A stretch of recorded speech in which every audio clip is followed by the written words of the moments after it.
খুব গরম পড়েছে, তাই দুই শাকচুন্নি গ্রাম ছেড়ে বরফের দেশে বেড়াতে গিয়েছে। সেখানে গিয়ে তারা খুব খুশি। তারা বলছে, আমরা বরফের দেশে তো চলে আসলাম, এবার এখানে আমরা খাবো কি?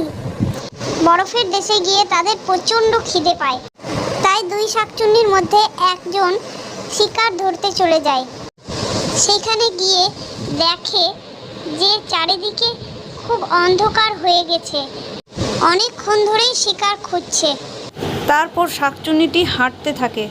সেই সময় এক টুনি পাখি সেই দিক দিয়ে যেতে থাকে, আর সামনে শাকচুন্নিকে দেখতে পেয়ে থমকে যায়। নিমিষেই শাকচুন্নিটি টুনির পিছনে এসে দাঁড়িয়ে পড়ে। তারপর টুনি ভয় পেয়ে যায়, ভয় পেয়ে গাছের আড়ালে লুকিয়ে পড়ে। সেইখানে এক আইসক্রিম ফ্যাক্টরি দেখতে পায়, আর একটি আইসক্রিমওয়ালা ঘুমিয়ে থাকতে দেখে শাকচুন্নি। তারপর কিছুক্ষণ পর সেই ফ্যাক্টরি থেকে আইসক্রিম বের করে নিয়ে আসে।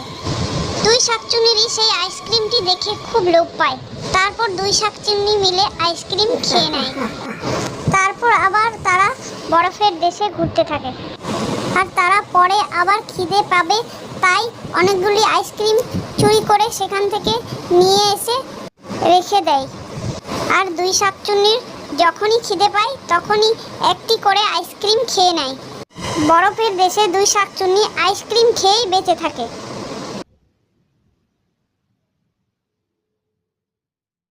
তো বন্ধুরা, বরফের দেশে দুই শাকচুন্নির কীর্তি যদি তোমাদের ভালো লাগে তাহলে গল্পে লাইক শেয়ার কমেন্ট করে দিও, আর চ্যানেলটাকে সাবস্ক্রাইব করে দিও। দেখা হচ্ছে পরের গল্পের সাথে।